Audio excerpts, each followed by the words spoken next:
Joining me in studio, of course, Mark Todd from Fixed Securities and Tim Hampton from BIS Shrapnel. Gentlemen, I wanted to talk a little bit about the government's role, fiscal, I suppose, strategy, policy that we have at the moment of the fiscal help, if you like, that was announced by the government in that budget, particularly middle to lower income earners. I mean, do you see that filtering through to the economy, or are people just going to be paying down their debt?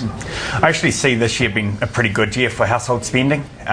We've already seen the year begin with reasonable momentum with the household sector, mainly spending overseas, but there has been quite a bit of growth domestically.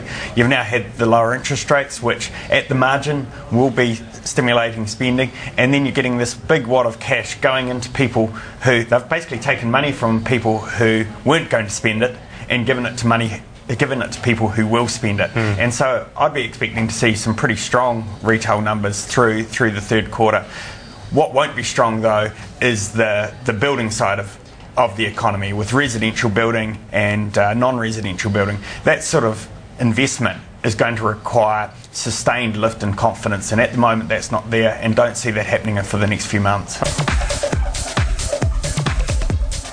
Bring it back to the panel in studio with me, Mark Todd from Fixed Securities and Tim Hampton from BIS Shrapnel.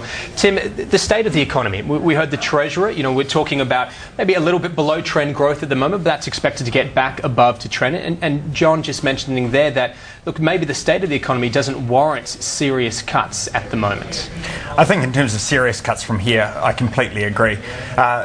We're looking for growth probably around about 2 3/4 to 3% over the next year or so. So I wouldn't be saying that's getting up to above trend. It's sort of holding around that trend or sub-trend level.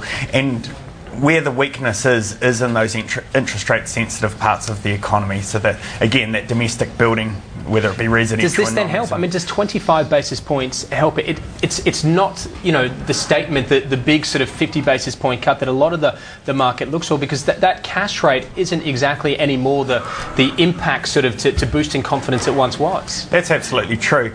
But business decisions like that aren't made in 1 month. You've got to look at it in the context of the interest rate cuts that have been not just last month, but those that were done 8 or 9 months ago. If you're sitting down 12 months ago, there was a project that was off the table. Now you've got a project that's back on the table going, well, actually I'm paying 1% less interest on that. You look at that sort of planning is done on an annual basis. It's not done on a monthly basis. So, yeah, there is real stimulus that has been added to the economy. Yes, it's been needed, but for parts of the economy, it's really going to help them. And at the moment, at least in terms of the current data, which is a bit backward looking, but also forecast, inflation not anywhere near being a problem. As I said at the beginning, Reserve Bank's in a really sweet spot at the moment. Inflation smack in the middle of the target range. They've got flexibility to provide some big insurance cuts if they are needed down the track. I don't see those as being required yet, but they've got the capacity to do it and don't risk inflation going out the top. At the same time, they don't need to worry about deflation or pushing the economy into recession if they're too slow in lowering those rates. Mark,